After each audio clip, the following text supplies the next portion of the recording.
Hi, everyone. I think we're live now. Welcome. So a very warm welcome to all of you joining us today for this COTE event entitled Kitchen Confidential, where our three guests today will reveal the secrets of electrifying commercial kitchens. My name's Charlie Stott. Oops, let's start my video. There you go. Hello. My name is Charlie Stott. I'm co-chair with Mark Kelly of AIASF's Committee on the Environment, also known as COTE. Today's event is presented by the AIA San Francisco and its COTE committee with very generous silver sponsorships. You could advance the slide, Pauline.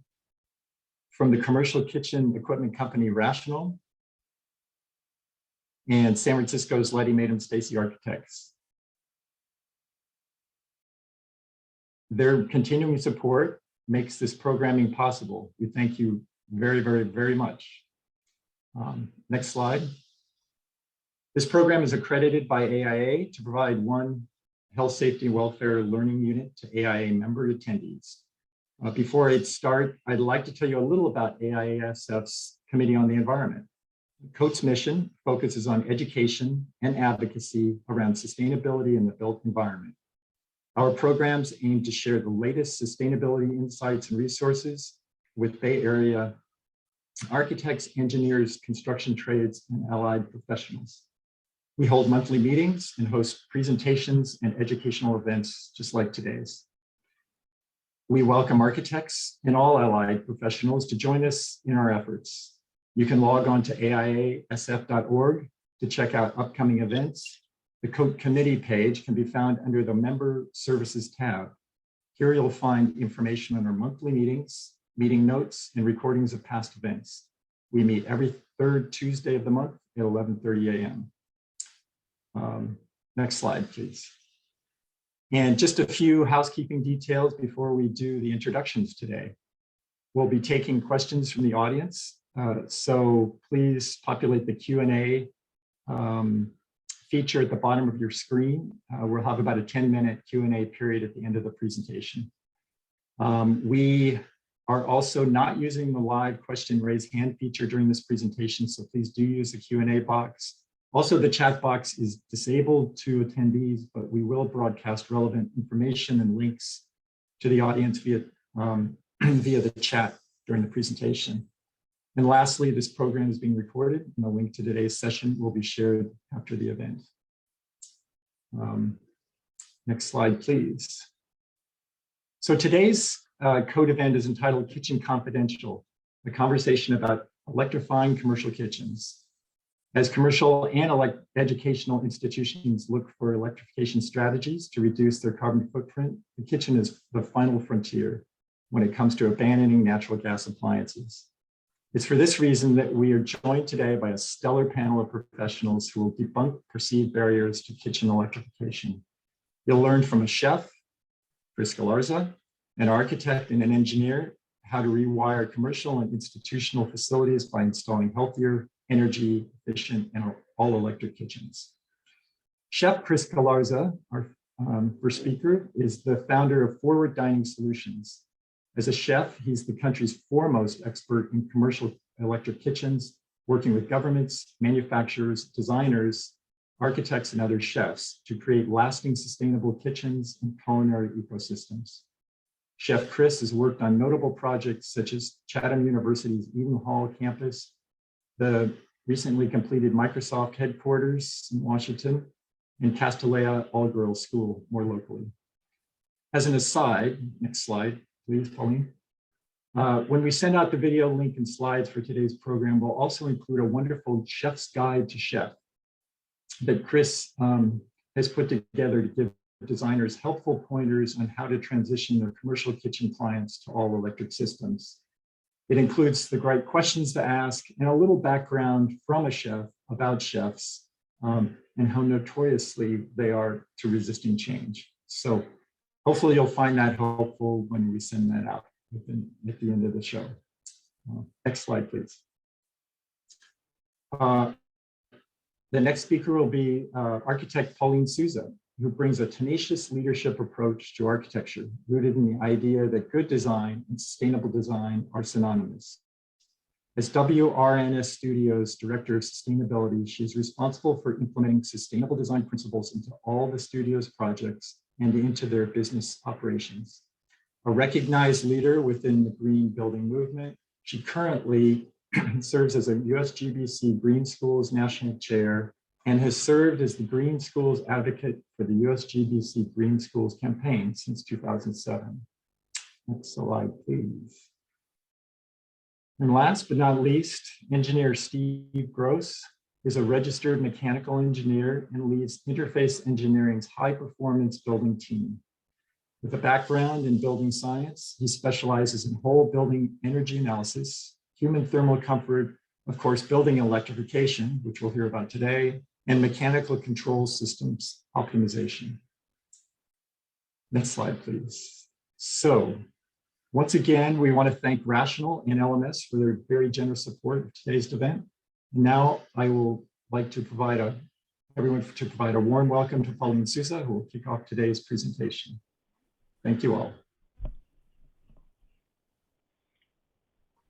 Thank you, Charlie. Really grateful to be here. And hopefully, as you said, today we will share how we think we can all make a difference. So just a couple of reminders, and we're going to talk a little bit about why it matters, what we can do about it, and a lot about what was mentioned, how to make change with specifically with commercial kitchens. So while most of you are aware, we know that the IPCC report, which has come out most recently, tells us that we have little time to waste, and that the changes in temperature and rainfall have increased, and we are up against a pretty steep or near deadline. And if that document doesn't tell you enough, we are all experiencing it in the offices that our firm is in, which is San Francisco, Seattle, Hawaii, and New York. Within a month, we were experiencing these kinds of headlines. So the time is now, and the reports it started off talking about likelihood, and the latest report talks about accuracy. And just to put a spin on, the good news is that we have solutions today that are affordable and viable, as the CEO of RMI reminds us, and that's what we hope to bring to you today. So the building sector, as you know, accounts for approximately 40% of the contribution for global warming in its operations and embodied carbon. And if we scoop into that interior site work and infrastructure, it's even greater. So we need to take a hard look at every element, and we believe that in the commercial kitchen industry, there is room to make a difference. Restaurants use about a third of all the electricity in the retail sector. Food preparation consumes most of the energy in a restaurant. Kitchens by program account for 5 times the amount of energy than other building program. And the resultant is often unhealthy air, wasted heat, energy, uncomfortable conditions, and Chef Chris is going to talk a lot about that in intimate detail, and the increased carbon for our atmosphere. So this fuel isn't what we think is needed for what we know is possible today. The way forward is really cooking with electric, and we believe induction. And that'll save energy, money, improve air quality and comfort, provide a safer environment, reduce the carbon footprint, and it won't make a difference in terms of the quality of the food that's delivered. In fact, we think there is a great synergy in making this change that is all about improvement, a great improvement. And a little bit of a commercial. Those of us have on this panel have worked on a great primer that the William Worthen Foundation has helped to put together along with a lot of these great organizations. Chapter 4 is one that we worked on for I would hate to say years, but has a lot of detail in that, and we encourage you to take a look at that. So again, maybe some basics. Although carbon dioxide occurs naturally in the environment, we know that the level has increased dramatically from 227 to 405. That's just, again, a call to action. So why are we so focused on gas? Well, CO2 by definition has a global warming potential, a GWP of 1. And when you look at that against gas or methane, methane is estimated to have 28 to 36 times more potency. And that really, even when you measure it against the amount of years that it stays in the atmosphere, it is right now that we're talking about the next 10 years are critical. So we have taken a hard look at methane as something that we can really work to curtail. And methane is the main ingredient found in natural gas. So the point is to get the gas out. And in doing so, we would make greater strides in the reduction of greenhouse gas emissions. Methane traps far more atmospheric heat than CO2, than carbon dioxide. It is known to warm the planet about 86 times more. And really what we have to think about is how gas is delivered. There's known to be leakage because of our aging infrastructure. And that equates to waste and besides a compromised condition for our climate. When it's used, there are byproducts that affect our air quality immensely. Listed on the left-hand side, carbon monoxide, carbon dioxide, nitrous oxide, sulfur dioxide, and particulates. And really this all relates to health impacts. An RMI study shared that outdoor pollution from buildings harms the public health across the United States. If we just look at our country here, that it affects businesses. 70 million homes and businesses do currently burn gas, and it generates approximately 600 million tons of CO2 every year, and that equates to a health crisis. Air pollution led to an estimated death rate in 2017 of a little over 1,500, and the cost to California in terms of that health impact, besides the loss of life, is tremendous. We understand that air quality is being trapped more, and even in the Bay Area, we see that the concentrations are on the rise. This is from a recent study a couple of years ago from Aclima. And the increasing particulate matter, PM 2.5, accounts for asthma chronically in children. Recent studies have shown that by replacing residential appliances, there could be there could be as much as 300 fewer deaths each year. That's a tremendous amount, and we understand that as it affects air quality and affects vulnerable population. There's again recent studies from RMI in terms of how gas stoves are known to emit over twice as much as the outdoor standards for NO2. I mean, that is stunning. So think about that and imagine that against commercial installations. And air quality, as we know, is tied to productivity and wellness and is an economic reality. So we should be thinking about this not only in terms of waste and health, but in terms of productivity. Wasted energy, increased need for cooling, and wasted dollars can be shifted. The baseline right now is 250 to 400 kBTUs per square foot. Steve's going to share a little bit about how that can really be reduced. And if this seems like a climb, not only, it's not a hidden discussion anymore. Even before the changes to our codes, clients are asking for solutions. there's a sampling, really grateful to the folks at EHDD for starting this, but over 160 examples pre-code change in California, all various types. Even in our office, we have, before the code requirement, interest from developers and educational clients, speculative developers, affordable housing.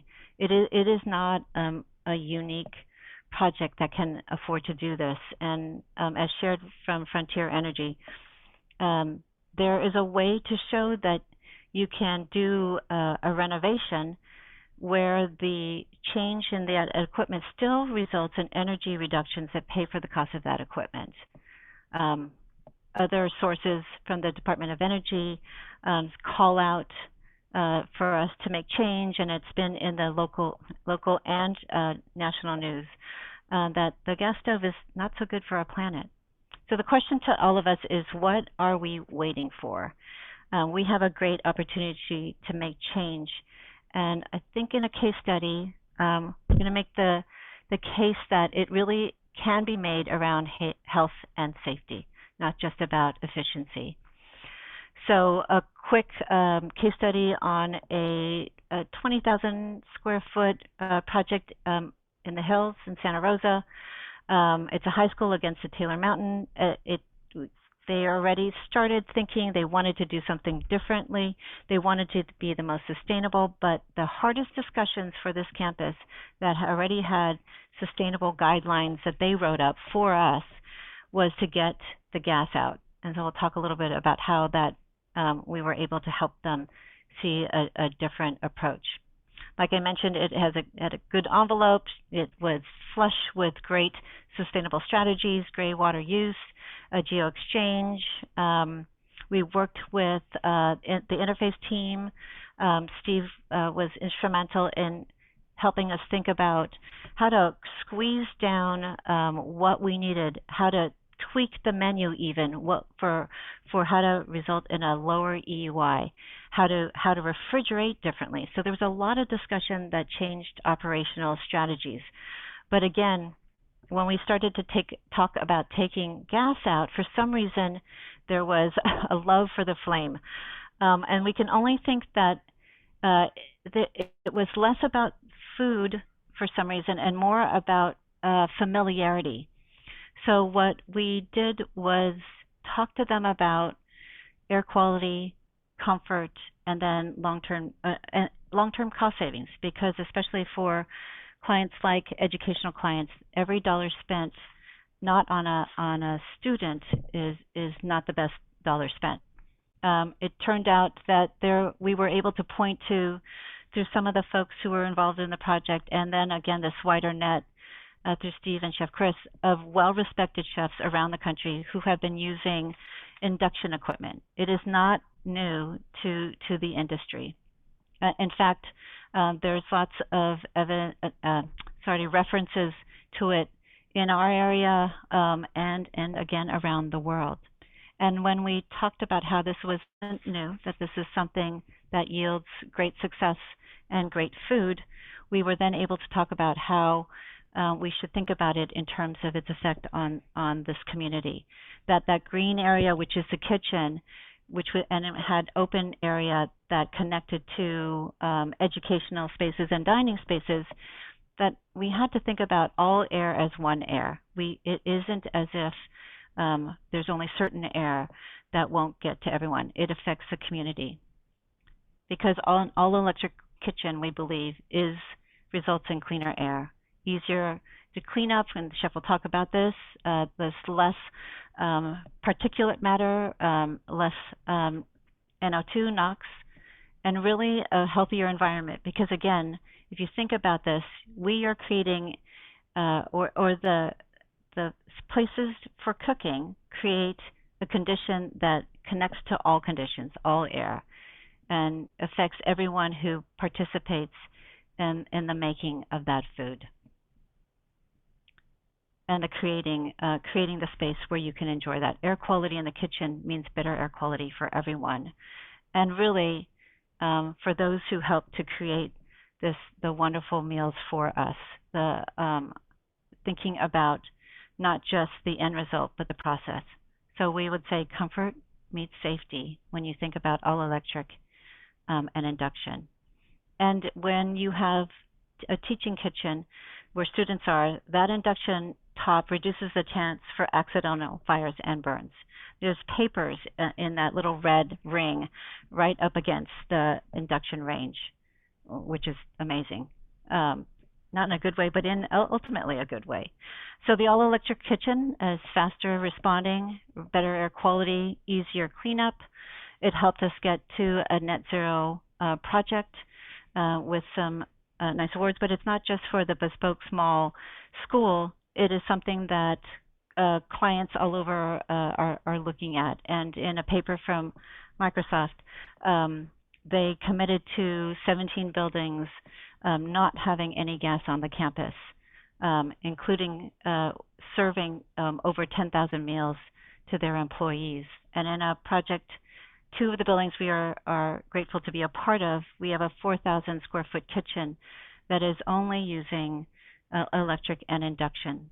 And they have since, Microsoft has since published an article in Fast Company about how they have tested much of this equipment, and it is resulting in very happy clients and pretty darn good operational results.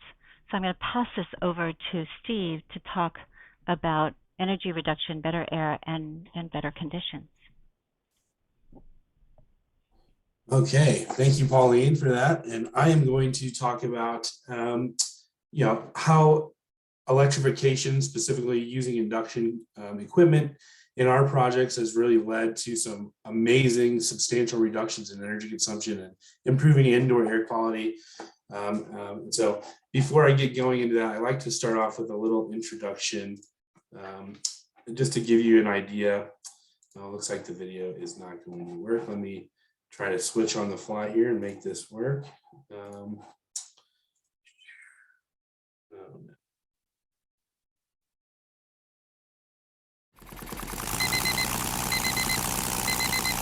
Here, the next, yeah.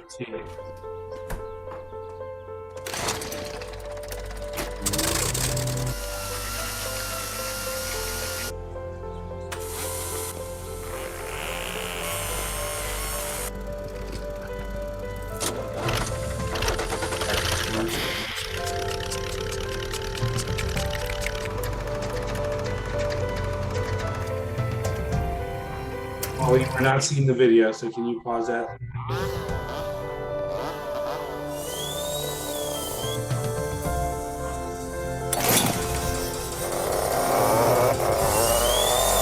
What if everything ran on gas? Then again, what if everything didn't? The 100% electric, zero gas Nissan Leaf. Innovation for the planet, innovation for all. I'm sorry about that, everyone. We had technical issues getting the videos to work today, but what you would have seen there is a bunch of appliances in your home that are already electrified, running on gas. That's what all the noise was.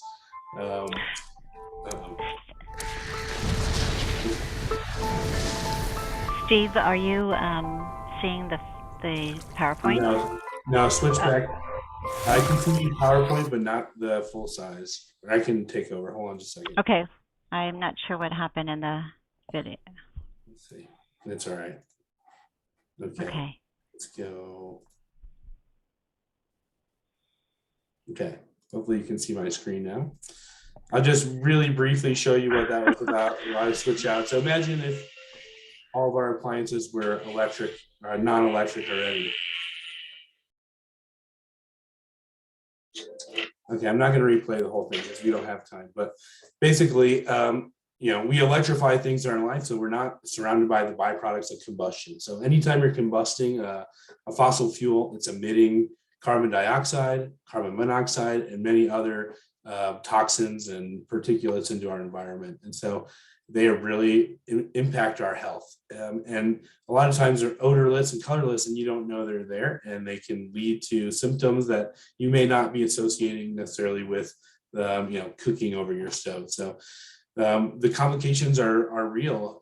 Pauline alluded to it a little bit earlier, but complications can affect your cardiovascular performance, lead to brain damage, and even ultimately early premature death. So there's been a lot of studies that are connecting exposure to carbon monoxide directly with mortality, especially as the population ages.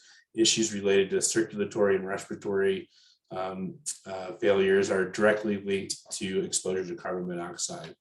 And so a lot of people don't realize that when you're standing over your gas range, you're directly impacting your long-term health.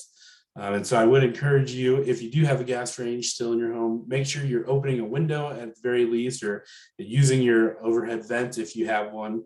And so it's very important to remove those products from your environment to protect your long-term health.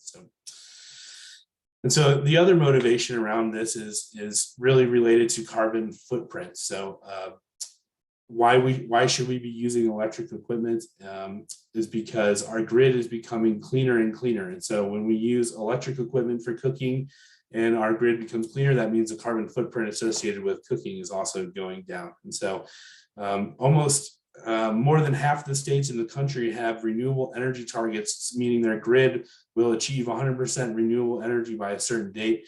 In California and many others, it's as early as 2035 and 2040. And so, if you're installing a gas range today that's going to last for 20 or 30 years, it's going to have that same carbon footprint forever. But if you were to install an electric range, even without installing PV on your house or doing any other measure to reduce carbon emissions, you're going to be inherently lowering your carbon emissions. So you can see so in California from 2007 to 19, we've increased our renewable fraction from 25% all the way up to almost 50% in 2019. And so we're steadily trending down. And so the graph on the right, the red line is the emissions from natural gas per unit of energy versus the blue line of electricity. So you can see back in 2016 in California, our grid actually became cleaner than natural gas before accounting for any type of efficiency gains. And this trend holds true across the country. So this is, excuse me, showing every state year over year from 2016, 18, and 19. And you can see that the 2019, the yellow bar is generally lower than the orange bar in almost every case, meaning we're lowering our grid emissions year by year. And so for 2019, we were almost 7% below where we were in 18 and 5% below where we were in 16 before that. So it is a real trend and one very important to take care of, to take advantage of. Excuse me, I'm getting over a cold and I have a frog in my throat here, so I'll do my best. But what I want to talk about, some real world concrete examples of how this works. And so talking about Chatham University, a project that we did with and where I met Chef Chris, where he was previously the head chef at the campus, cooking meals for all the students on campus. And we were lucky enough to be a part of the design and were able to influence the design to be an all electric kitchen. And Chris was lucky enough to operate it and learn how to use the equipment there. So this project was unique in that the campus was designed from the ground up to be 100% renewable energy, so net zero energy campus. So you can see solar PV on every building and even over the parking lots and throughout the campus. So sustainability is really at the forefront of what this campus is about. And what makes it sort of unique from a mechanical design perspective, which of course I'm most passionate about, is we're using a site-wide geothermal geo-exchange system. So all the buildings are connected to a common geo-exchange loop, which allows the buildings to share heat between them. So the commons building where the food service, the dining hall is housed, is generating a lot of heat, even in the winter, which can be shared with all the other buildings on campus, like the dormitories where student showering requires a lot of heat. And so we dramatically reduced the overall campus EUI by sharing heat between these buildings. Okay, so to zero in specifically on the food service, which was by far the biggest end user of energy on the campus, I'll give you a little example of really how impactful going to all electric and induction equipment is. And so if we assume a typical cafeteria EUI or energy use intensity can range from 250 to 400 kBTU per square foot. And so if we take the average of that as our benchmark 325, we'll use that to compare our project against and see how we're doing. And so your typical cafeteria has no heat recovery, ventilation. It's using constant volume hoods, meaning the exhaust air, as soon as you turn on the switch in the morning, the same volume of air is being thrown out of the building all day long. And almost, universally, commercial kitchens, especially back then, were using fossil fuel for the cooking, for all the food prep, as well as the space heating. And there is a lot of heating required for this. I think I forgot to mention, this project is in Pennsylvania, outside of Pittsburgh. And so if you're familiar with that East Coast climate, in the winter, we're in the negative 10, negative 13 degrees sometimes. So a tremendous amount of heat required for that makeup air, which is ultimately just being thrown away right outside without, being used very much. So in our project, we knew we were going to use an all electric building from all the heating and cooling systems, because it's going to tie into our geo exchange system. So just, you can see in the green here, all the black is what's typical, so sort of following a typical food service approach. We had 1,500 students we were designing around. Gas equipment, which we were assuming would be idling all day long, which is typical of a kitchen. Constant flow exhaust hoods, standard refrigeration. But in green, we're using all electric heat pump systems, the geo exchange systems. So that brought our EUI down to 233 right off the bat, just by making that one pretty large intervention on the mechanical systems. And really, the next big efficiency gain was from the cooking equipment itself. Pauline mentioned about the vast majority of your energy in a kitchen, commercial food service, is related to food prep. And so the big gain we get here is by going to all electric cooking equipment.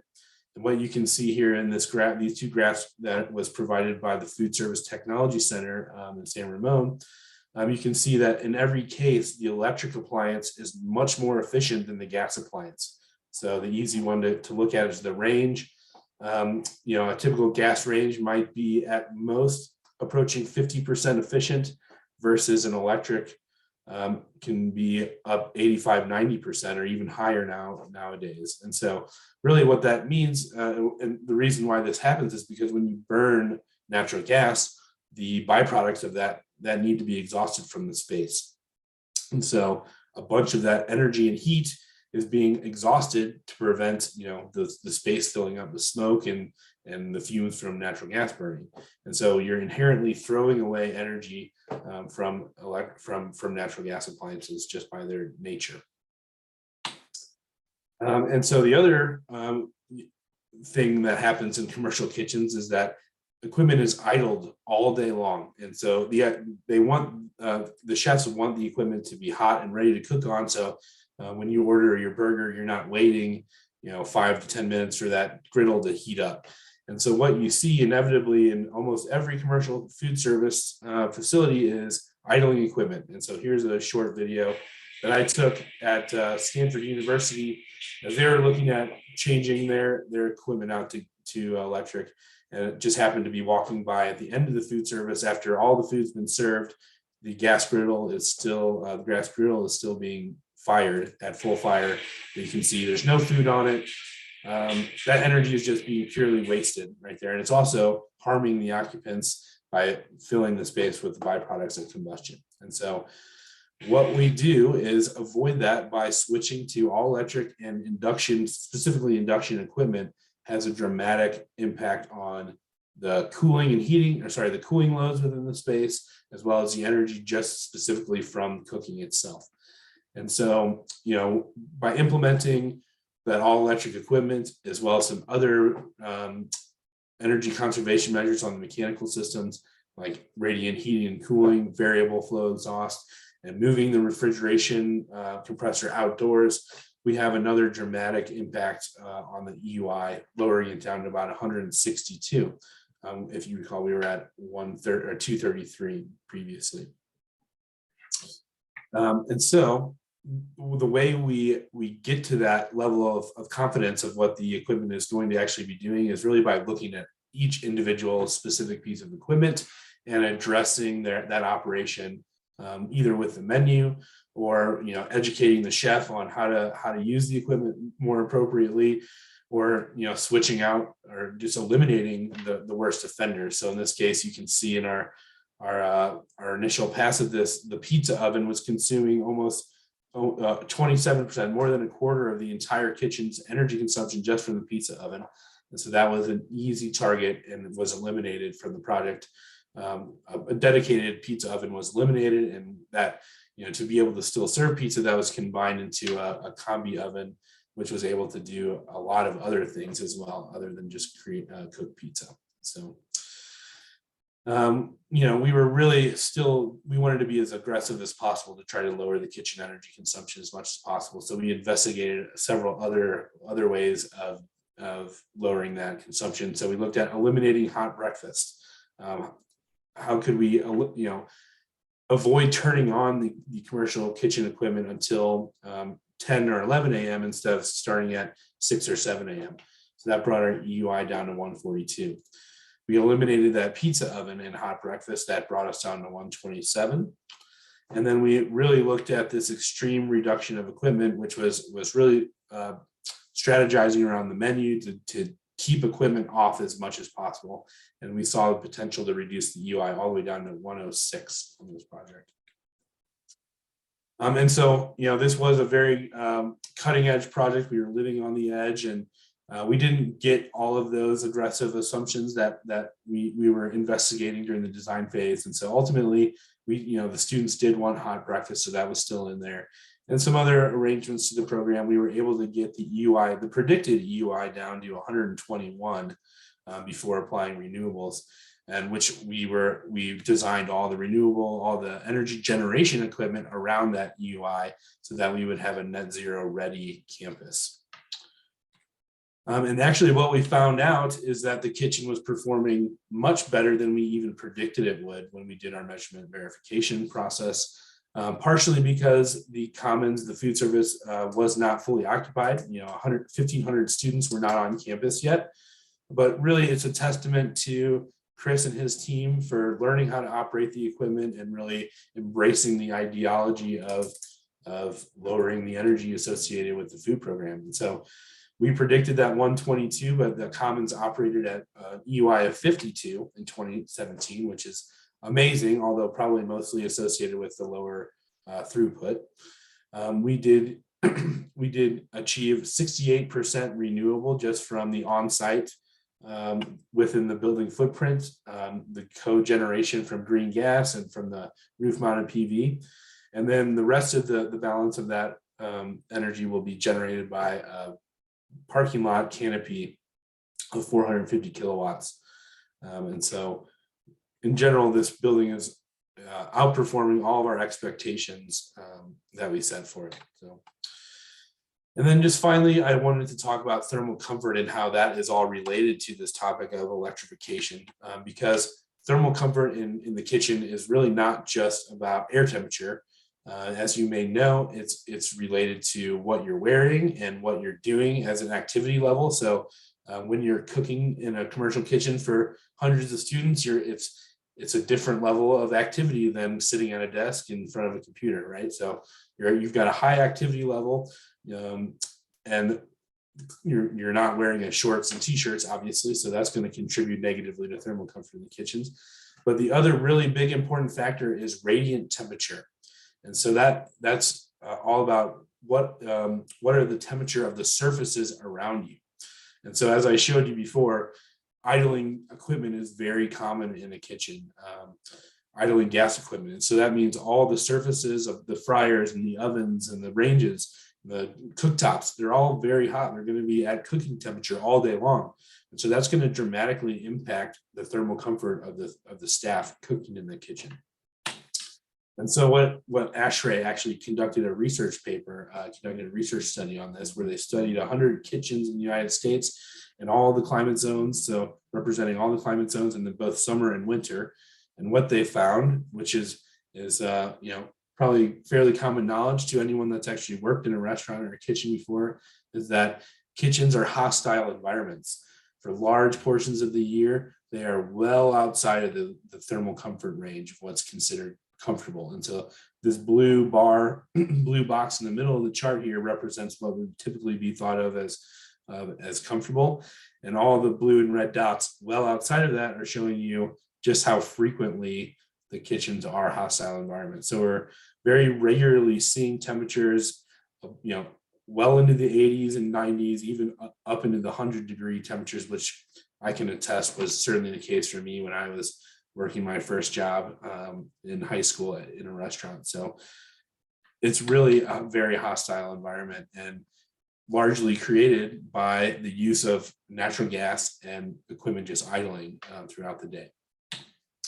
And so what we found at Chatham when we did our measurement verification, and Chris can attest to this anecdotally, but we certainly saw in the data that the temperatures within the kitchen were very neutral, very mild, and very comfortable. And so even in the middle of some of the hottest days of the year in September, when it's high 80s outside, we're seeing the kitchen at a very comfortable, 70 to 73 degrees all throughout the year. So basically, just in summary, the moves we made in the design phase really led to dramatic energy consumption lowering reductions in thermal stress as well. So with that, I'm going to hand it over to Chris, and he's going to give you from the chef's perspective, the real world perspective.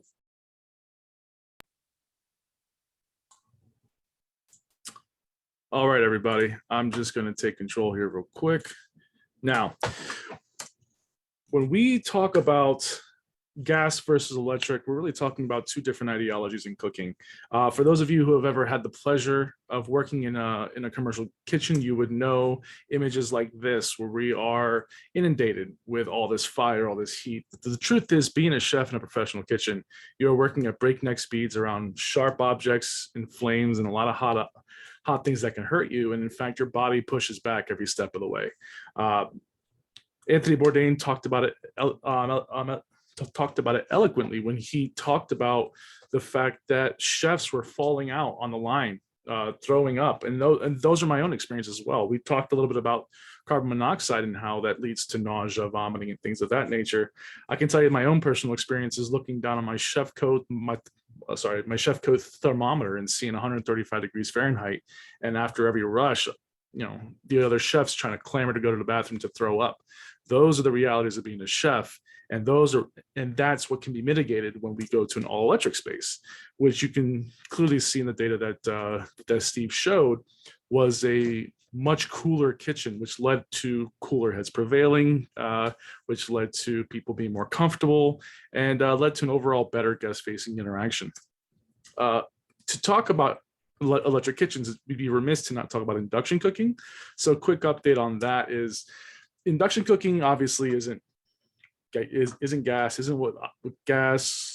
coils, or the coils 2.0 as I call them, because what happens there is you have to convert the electrical energy into heat energy.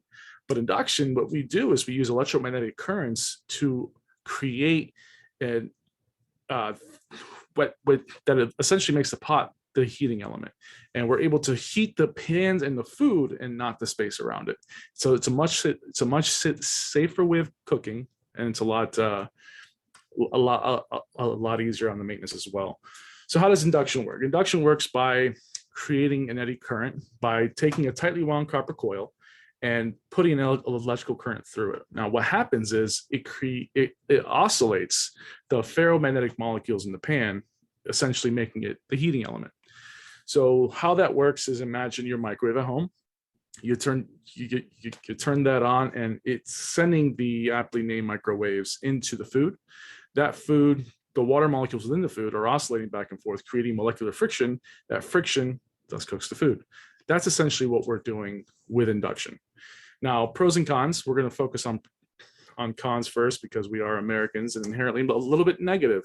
The initial cost of induction. What is this going to cost me? How much is the equipment? How much is the compatible cookware? How much is that going to cost me? Do I have to buy specialized cookware? To answer both, yeah, this is a little bit of a cost.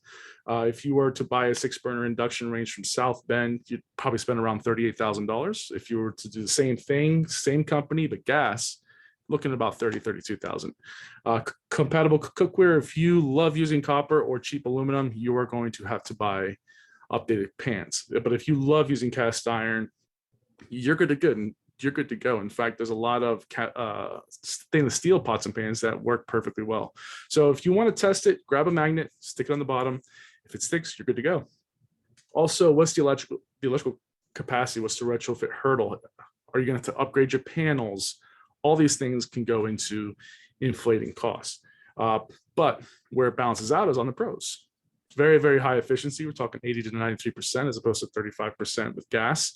Heats up really quickly, precise temperature adjustments, no idling equipment, no combustion, which means no carbon monoxide, dramatic improvement of thermal comfort, as we just talked about. And it's also going to extend the life of your pots and pans. No more warping, no more gas, carbon buildup, soot, no more, hot and cold spots. It's going to take care of the equipment and take care of your small wares as well.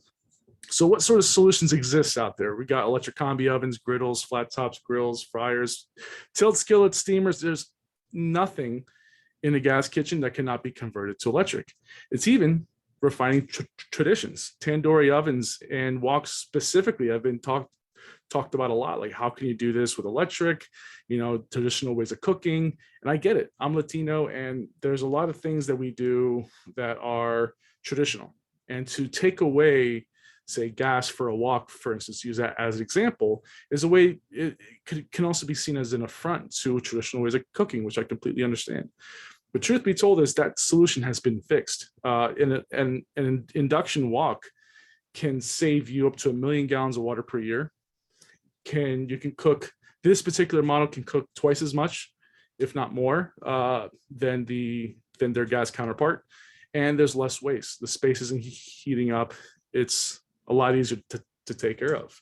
And also this next level induction, like the iVario from Rationale. By the way, thank you for sponsoring.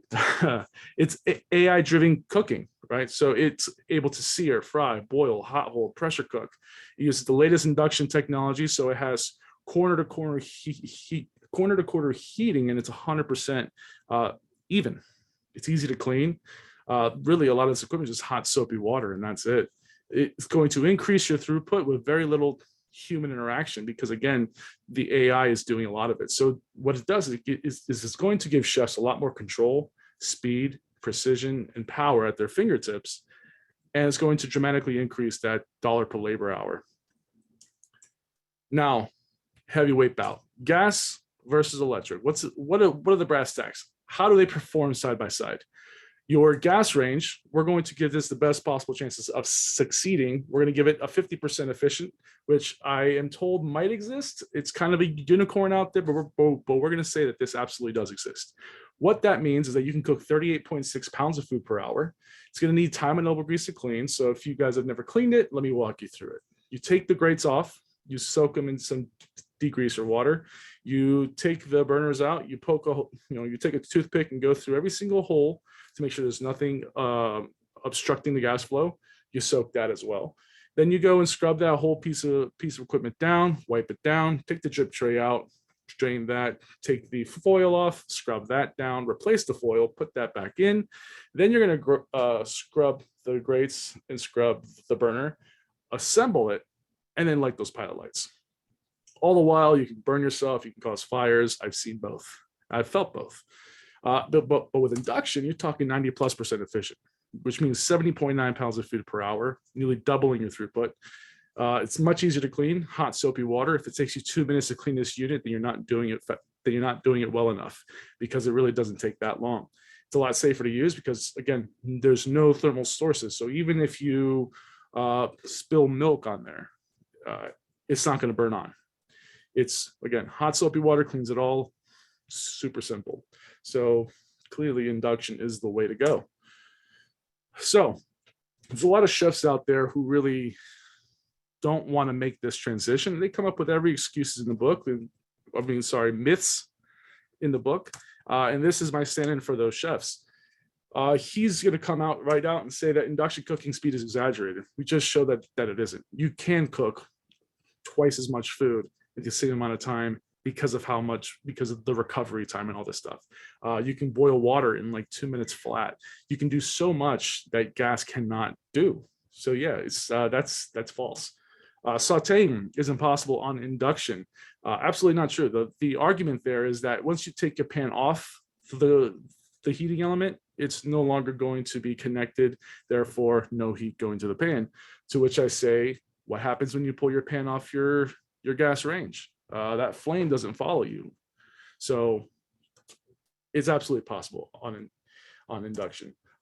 Chefs or home cooks can't preheat their pans, therefore they can't saute properly. So a little insider knowledge, if you're a chef in the industry, you've probably seen a big stack of saute pans with the burner on high, or all the burners on high with saute pans on them. The reason is because gas is so woefully inefficient to heat up metal. You have to preheat your pans in order to put the food in, which you don't have to do with induction. It's instant heat, instant power to the wheels, if you will. Cooking with gas gives you more control, and that really comes from a place where you can see the flame, where you can't see the electromagnetism going on with induction. So I'm going to say that's false. The reason why is because I can accurately with pinpoint accuracy say what temperature I want to sear or braise or whatever the case is. So I can say, Chef Pauline, I need you to sear those short ribs and then braise them on medium low. Her sear might be different from my sear. What does medium low mean? You have medium, you have low, you have this big gap in between. And contrary to popular belief, you can under and over braise meats. But if I say, Chef Charlie, why don't you sear those short ribs for 4 minutes on each side at 435 degrees Fahrenheit and braise at a level 2? We have consistency. Doesn't matter what day you are going to my restaurant, you're going to have those short ribs exactly the same every single time, because we've built in consistency. The same way that pastry chefs don't measure things by cups or ounces, they measure things by grams. Consistency is key. Induction cooking technology does not accommodate wok cooking. We just show that that's not true. That's patently false. Glass surfaces of the induction equipment will crack and warp because it's not able to withstand a professional kitchen setting. Look at this guy. He's huge. He's going to break everything that has glass on it. So how can induction possibly stand up to this guy? So for that, let's kind of focus a little bit more on that. First and foremost, it's made out of tempered ceramic glass, not tempered glass, which means it's not going to warp, and it's very, very strong. The difference is tempered glass can withstand temperatures of up to 600 degrees Fahrenheit. Tempered ceramic glass, we're talking over 1400 degrees Fahrenheit. Very, very strong. And if you don't believe me, that picture, it's actually of a 5-year-old range, barely a scratch on it. In fact, you can see how clean my walls are. So, is electrification here to stay? Short answer, yes. So this began in 2019, August 25th, might I add, on my birthday, and when Berkeley banned natural gas for new buildings. Since then, it's gone all over the place. Biden in September has asked OSHA to develop work safety standards to curtail those extreme heat conditions that me and other chefs got sick over. Energy Star will no longer be recommending gas appliances for the next most efficient list, making those higher LEED certifications harder to get because Energy Star is a prerequisite of LEED. Ithaca, in November of last year, became the first city to ban gas for new and old construction. By 2030, it's going to be the first city to be fully decarbonized. Not to be outdone, the next month, here comes New York City. They banned gas for new buildings. And then kicking off this year, New York State announced that they will be backing the first statewide gas ban. So again, coast to coast in just 2 years is mind-boggling. It has really taken root in this country. It's not going away. And if you don't believe me, look at these places who've actually made the switch. The Fat Duck, Pineapple and Pearl in DC, Per Se in New York, Alinea in Chicago, the French Laundry in California, Noma, #1 restaurant in the world, the Culinary Olympics in Bocuse d'Or. In fact, every international culinary competition in the world is all electric. So thank you so much for your time. Thank you for having us. I hope we are within time, and we'll take any questions now.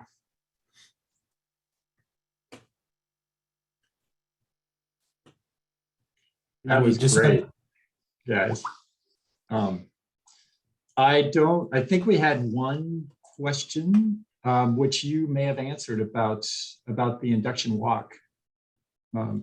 Chef Chris. In fact, you want to go a little deeper into that? I do want to go a little walks? deeper on that. So a walk is about 100,000 BTUs and is about 20% efficient. So for that 100,000 BTUs, you're only using about 20,000.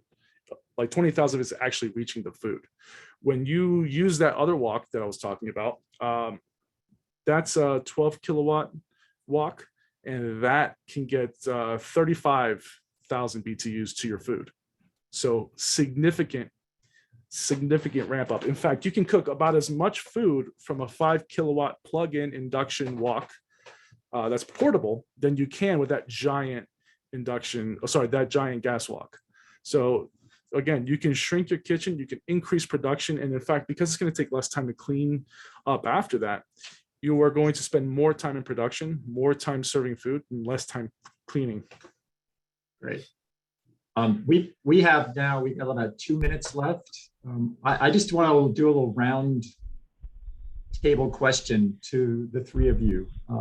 Since a lot of us are architects who are on the line here and some engineers, but how do you overcome that hurdle of clients and chefs who say or naysay they can't change, they don't want to change, but what are the top three things that each of you could tell your clients about why it's great to go all commercial? I mean, all electric in your commercial kitchen. I'll go Pauline? quickly. Yep. I'll go safety and health. If you lead with that conversation, it really brings it home. Connect to an expert like Chef Chris, who understands how to talk the same language to those who are going to operate it. In Sonoma Academy, they were mad that they had to, they inherited induction, but when they worked through it and talked to experts here, they understood the next step. I'll leave my third to Chef and to Steve. Yeah, I mean, I would say, go ahead, Steve, go ahead. No, I'm just going to say, well, obviously I'm an energy analyst, so I'll say energy efficiency is the biggest one for me. But the thermal comfort, from the practicality standpoint, if you've worked in a commercial kitchen that's miserable, this really dramatically helps to solve that. So those are my two big ones. Yeah. I would say like a lot of chefs probably don't care about climate change, probably don't care about thermal comfort, probably don't care about air quality. What they do care about is the crippling demand of the consumer. There's more and more people that demand more and more product, and we have to produce more with less. So this is a way to increase your production, decrease your cleaning time, decrease your chemical purchasing. It's going to increase morale because folks, when they're comfortable, they are happier. And if you have an open kitchen, those guest-facing interactions are everything, especially if you're in a university. So, electrification is not just a fad. It's not just, a bunch of hippies trying to take away your gas. It's a new wave of founding principles started by sustainability, where, we're trying to not just take care of the consumer, but also ourselves.